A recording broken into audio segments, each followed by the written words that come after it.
है ना। उसके बाद हम क्या देखेंगे, विल सी एक्सपेंडिचर मेथड, है ना। Expenditure methods are very easy. देखो expenditure method is also called as outlay method. क्या बोलते हैं, outlay method. Okay, this method includes total expenditure. क्या, total expenditure made by society in a year. क्या होता है यहाँ पे, income can be spent either on consumer goods और कैपिटल गुड्स। इनकम कहाँ पे स्पेंड हो रही है, कंज्यूमर गुड्स और कैपिटल गुड्स। कंज्यूमर गुड्स का मतलब आपको पता है क्या है, कंज्यूमर गुड्स यानी वो गुड्स जिसका फाइनल कंजम्पशन होता है, जिसपे अभी कुछ और कोई और मैन्युफैक्चरिंग या कुछ प्रोसेस नहीं करना है, डायरेक्टली उसे खरीद सकते हैं, खा सकते हैं या यूज कर सकते हैं, दैट इज कंज्यूमर गुड्स, जैसे डीमार्ट वगैरह में मिलते हैं। Whereas capital goods machinery वगैरह हो सकते हैं जिसकी मदद से आप फाइनल प्रोडक्ट बनाते हो। तो कैपिटल गुड्स आपको समझा क्या होता है, जिसकी मदद से आप गुड्स बनाते हो। तो ये फाइनल प्रोडक्ट नहीं है, इसकी मदद मशीन्स वगैरह होती है जिसकी हेल्प से आप गुड्स बनाते हैं। तो ग्रॉस नेशनल प्रोडक्ट यहाँ पे कैसे कैलकुलेट होता है, GNP, national income is equal to consumption expenditure plus investment expenditure plus government expenditure plus export minus import plus receipt minus payment, ऐसे होती है ना। तो C plus I plus G plus, इसको हम अंडरलाइन करते हैं, है ना। अच्छे बोलेंगे सर पता नहीं चल रहा है फॉर्मूला कहाँ है, तो फॉर्मूला यहाँ है। ओके, उसके बाद प्राइवेट कंजम्पशन क्या होता है, final consumption on. Private consumption कहाँ का हो रहा है, देखो डोमेस्टिक बात हो रही है, डोमेस्टिक इन कंट्री के अंदर, कंट्री के बाहर का नहीं है, तो फॉरेन होता वो, है ना। तो कंजम्पशन किस किस पे हो रहा है, नॉन ड्यूरेबल गुड्स, यानी ऐसे गुड्स जैसे खाना पीना हो गया, दैट इज नॉन ड्यूरेबल, है ना। और किस पे हो रहा है, ड्यूरेबल गुड्स यानी ऐसे प्रोडक्ट जैसे फ्रिज, वॉशिंग मशीन, टेलीविजन जो सालों साल चलते हैं, ऐसे product. And transport service, medical service, ऐसे चीजों पे अगर एक्सपेंडिचर हो रहा है तो वो सारी चीजें किसके अंडर आएगी, प्राइवेट कंजम्पशन। किसके अंदर आएंगी, प्राइवेट कंजम्पशन। Very good. उसके बाद है इन्वेस्टमेंट एक्सपेंडिचर। अगर कोई प्राइवेट बिजनेसमैन है, अडानी अंबानी या जो भी है, वो लोग अगर किसी इन्वेस्टमेंट को रिप्लेस कर रहे, एक इन्वेस्टमेंट से दूसरे इन्वेस्टमेंट पे जा रहे, रिन्यू कर रहे, सेम इन्वेस्टमेंट को बढ़ा रहे आगे, या कोई नई इन्वेस्टमेंट कर रहे हैं, तो वो चीजें किसमें आएगी, investment expenditure. That is private investment है, प्राइवेट इन्वेस्टमेंट खुद के लिए कर रहा है, किसी और के लिए नहीं। The word matters, private investment. Third is government expenditure. अभी गवर्नमेंट बहुत तरीके के एक्सपेंडिचर करती है, देखो यहाँ पे गवर्नमेंट कहाँ कहाँ एक्सपेंडिचर कर रही है।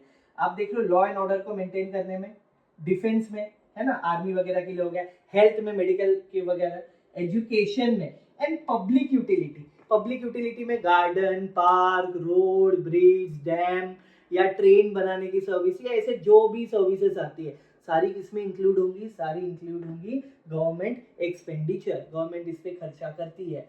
उसके बाद आता है export minus import, that is net foreign investment. क्या बोलते हैं, net foreign investment. Difference between export minus import of the country, यानी कंट्री कितने एक्सपोर्ट कर रही है, हमारे देश से दूसरे देश में बेच रही है, एंड उससे किसको हटाते हैं, दूसरे देश से हमारे देश में कितना सामान आ रहा है, that is what import. Export minus import is equal to net foreign investment.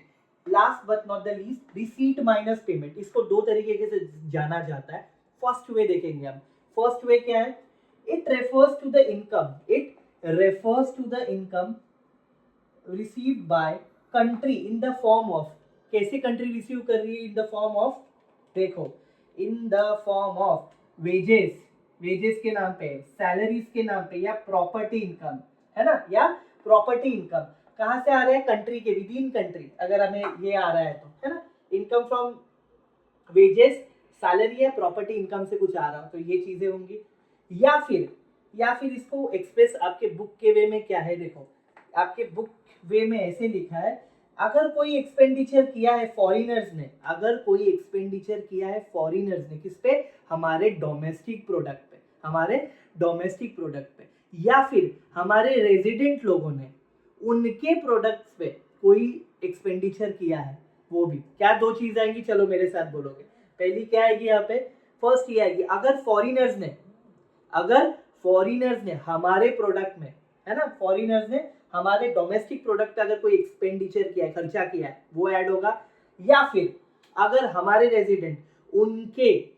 Resident क्या है, उनके प्रोडक्ट पे जो खर्चा कर रहे हैं वो उसमें से क्या होगा, लेस होगा, डिडक्ट होगा, है ना। So this is how receipt minus payment, उसको क्या बोलते हैं, नेट रिसीट, उसको क्या बोलते हैं, नेट रिसीट। उसके बाद कुछ प्रिकॉशंस है, उसके बाद क्या है, कुछ प्रिकॉशंस, यानी कुछ चीजें जो हमें ध्यान में रखनी होगी। अगेन व्हाट इज प्रिकॉशन, क्या चीज ऐड होगी यहाँ पे और क्या चीज ऐड नहीं होगी। सबसे पहला एक्सपेंडिचर ऑन इंटरमीडिएरी गुड्स, किस पे हो रहा है, expenditure on intermediary goods. Intermediary आपको पता है किसको बोलते हैं, देखो कभी कभी आटा फ्लोर ऐसा होता है जिसके मदद से आप और केक वगैरह बनाते हो, तो इंटरमीडिएरी एक रॉ मटेरियल का काम करता है जिसकी मदद से आप फाइनल प्रोडक्ट बनाते हो, है ना। So that is intermediary good. तो ऐसे चीजों को क्या करना है, इग्नोर करना है, बिकॉज हमें सिर्फ कौन सी वैल्यू लेनी है, final value of good, final value of good. क्योंकि क्या हो जाएगा अगर हम इंटरमीडिएरी प्रोडक्ट का भी प्राइस ले रहे हैं, फाइनल प्रोडक्ट पे जो बन रहा है उसके भी वैल्यू एडिशन कर रहे हैं, तो ये क्या हो जाएगी, डबल काउंटिंग यानी डबल बार हम कॉस्ट ऐड कर रहे हैं, है ना। तो नेशनल इनकम में गड़बड़ी आ जाएगी कैलकुलेशन में। उसके बाद expenditure on repurchase of second hand goods, repurchase on off second hand goods, repurchase यानी हम दोबारा खरीद रहे हैं, किसको, सेकेंड हैंड गुड्स को, दोबारा खरीद रहे हैं सेकेंड हैंड गुड्स को। ऐसी चीजें हमारे national income as per expenditure method include नहीं होगा, क्योंकि वो जो रीपर्चेज कर रहे हैं हम सेकेंड हैंड गुड्स, क्या उस ईयर में प्रोड्यूस हुए, नहीं, वो पिछले ईयर बने थे, तो पिछले ईयर के नेशनल इनकम में ऐड हुए होंगे, इस ईयर के नेशनल इनकम में आप कैसे ऐड करोगे, अंडरस्टूड। उसके बाद क्या क्या एक्सपेंडिचर है, ट्रांसफर पेमेंट, हमने पहले ही देखा है ट्रांसफर पेमेंट क्या है, transfer payment gift, donation, charity, pension, ऐसी चीजें नहीं आने वाली है, ऐड नहीं करोगे, it should be completely ignored. उसके बाद क्या है, इनडायरेक्ट टैक्स, इनडायरेक्ट टैक्स अगर कोई भी रिसीव्ड हो रहा है, इट शुड नॉट काउंटेड और calculated in the expenditure method of national income, ठीक है। उसके बाद फाइनेंशियल एसेट, मैंने बार बार बताया फाइनेंशियल एसेट यानी शेयर, डिबेंचर, बॉन्ड्स, अगर ऐसे चीज से कोई इनकम आ रही है तो वो भी चीजें हमारे calculation of national income as per expenditure method include नहीं की जाएगी, शुड बी डेफिनेटली इग्नोर्ड। क्या चीजें इंक्लूड करेंगे, but includes expenditure on final goods and services, वो तो हमें पता है, इंटरमीडिएरी नहीं लेना है, तो फाइनल प्रोडक्ट की जो भी वैल्यू होगी वो किसके कैलकुलेशन में आएगी, नेशनल इनकम के। सेकेंडली सब्सिडी, अगर जो कोई गवर्नमेंट सब्सिडीज दे रही है वो भी इसमें ऐड होगी। सो विद दिस हमने क्या किया, क्विक रिवीजन लिया है और सेम आंसर आप एग्जाम में लिख सकते हैं, okay, no doubt. So best of luck for your exam, bye bye.